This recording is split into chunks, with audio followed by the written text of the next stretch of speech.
The other day, I had a call where I spoke to a colleague who is back home, and he's quite a successful guy. He's doing very well. He's making it. His family is comfortable. And I asked him a question. I said, tell me something from the bottom of your heart. What should people in diaspora do if they feel like coming back home? It's a very big question for all of us who are in diaspora. I had heard many people give advice along those lines. I had watched the different videos. I had read a lot about going back home. If you are in the diaspora, you know what I'm talking about. It's not easy to be outside your country. You are outside your comfort. Some of you have been in the diaspora for 20 years. Some have been there for 30 years. Some have been there for 10 years. Some have been there for 5 years. Whatever the period, doesn't matter much. What matters is that you are outside your comfort zone. It was Zinedine Zidane who said at one time that because he was playing football outside his country, he had to work ×3 to match the level of the locals. Meaning to say that when somebody is in their country, they benefit from sponsorships, they benefit from scholarships, they benefit from different funding aids, they get all manner of support. They get mentorship. They could easily go to their headmen in the rural area and they get land for free. But when you are in another country, as Zinedine Zidane would say, he had to work ×3. It's not easy. I know that for some people who have never been in the diaspora, they may not understand. But maybe you are planning to go outside your country. Doesn't matter which country you are going to. That's what we call diaspora, outside your country. It's not going to be easy, but it's doable. Anyway, let's get back to my colleague. So my colleague said to me, when you decide to come back home, make sure you have a plan. Have a what? A plan of what you are going to do. So I said to him, so it's not about just me loving my country, just feeling like, you know what, I owe my country something. I just need to come back and make a difference in my country. He said to me, no. He said, if you are doing something sensible in the country where you are, if you are earning a decent income where you are, stay there.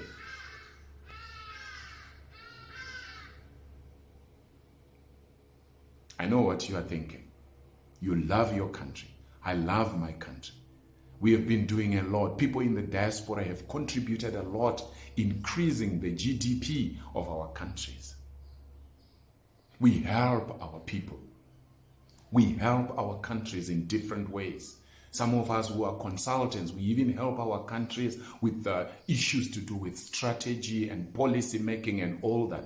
But the question is, do you need to move and go back home? You may have watched a lot of videos about people who have left Europe, who have left America, we have left Asia, we have left the Middle East, and now they are back home in Africa and they are making it big time. Congratulations to those people who have made it. But guess what? It's not for everyone. The biggest thing is, what's your plan? Do you have a plan? Do you have a long-term plan? Do you have a strategy of how you are going to do it? That's the most important thing. So that colleague of mine said, the country is no longer what you know. It's no longer what you are used to. That's why many people will come back from diaspora. Within 3 months, they go back. Or within 3 months, they have depression. Why? Because they are no longer used to the systems. Does it mean it's wrong to be back home? No, it's okay. But do you have a plan? So if you have a decent life where you are, stay there.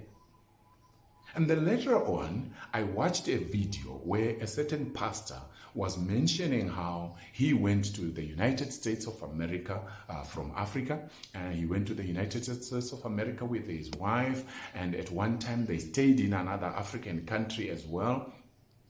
Then after that, they decided to go back home.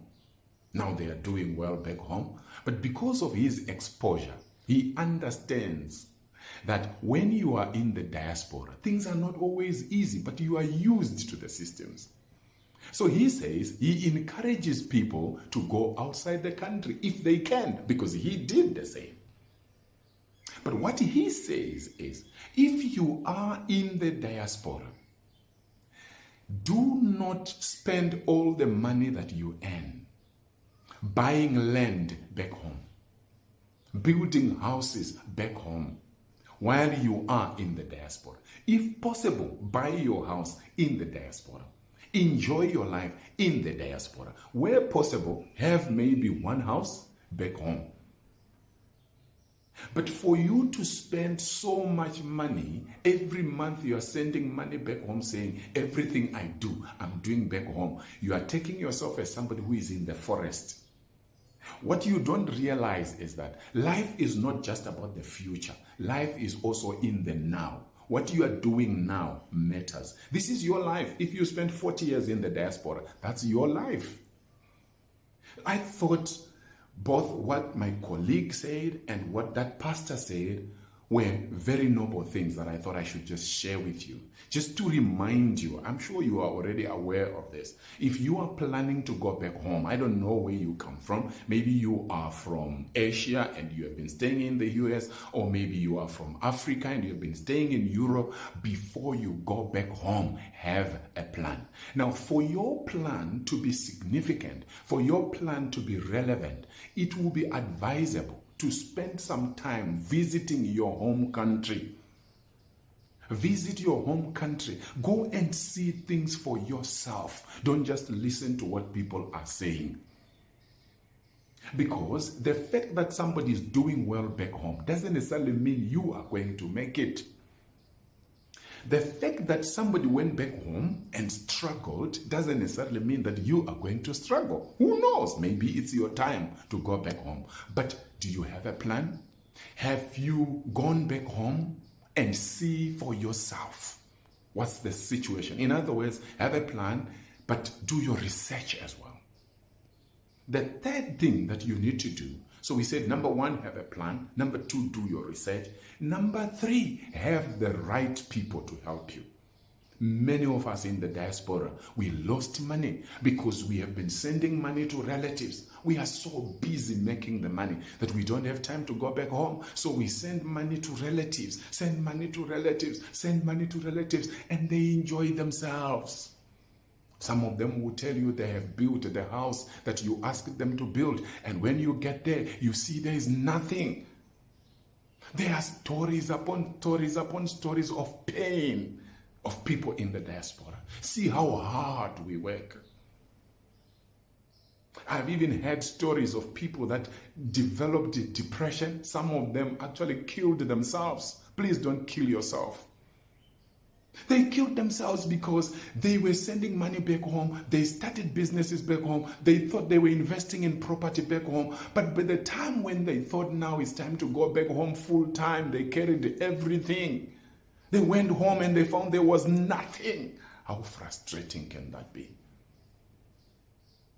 Please don't fall victim. Don't fall victim. You may have been a victim before, but don't be a victim again. Select the right people. Selecting the right people does not always mean relatives. You see, that's another thing, another mistake we make as people. Someone can be nice, maybe they are from your church. Someone can be nice, maybe they are your relative. But does that mean they have entrepreneurial prowess? They might be a good person. The fact that the business failed doesn't necessarily always mean that your relative or the person you hired was a thief. No, sometimes they just failed because they didn't know what to do. Who are you entrusting with your investments? Who are you entrusting with your money? Some people have been disappointed by their own parents. Mother or father abuses their money. But some have been fortunate that they send money to their parents. I know one guy, he sent money to his dad, and his dad bought a farm for him, and the dad became the farm manager. He was the overall person, and this guy would be receiving money every other month from the money from the farm. He would say to the dad, no, dad, you don't have to send money to me all the time. But the dad was so honest. The dad knew what he was doing. But when the dad passed on, that was the end of the business. What am I saying? Look for the right people. Have a plan. Do your own research. Put the right people. And finally, number 4, have enough capital. If possible, save enough money. Apart from everything else you are going to do, save enough money. Apart from the house that you have built at home, which needs solar and probably a well or a borehole, probably have a little bit of money so that you can be able to buy a little car, and also save some money that can give you sort of an allowance for 2 to 3 years while you are back home. As you are trying to understand the new systems that are there, you will be able to have some comfort. Please don't put yourself in trouble. If you don't have capital, I think it's not very safe for you to say, I'm living where I am now and I'm going back home. You don't have capital, you have not done your research, you don't have the right people to help you, and you don't have a plan. Please think again. Let me know in the comment section, how has been your experience in the diaspora investing back home? What are the things that you think people should think about before they move back home? Thank you so much for your time. I love you. If you have enjoyed this content, please consider subscribing to this channel, like, share, and comment. Dr. Wilbert Mutoko signing out. I love you.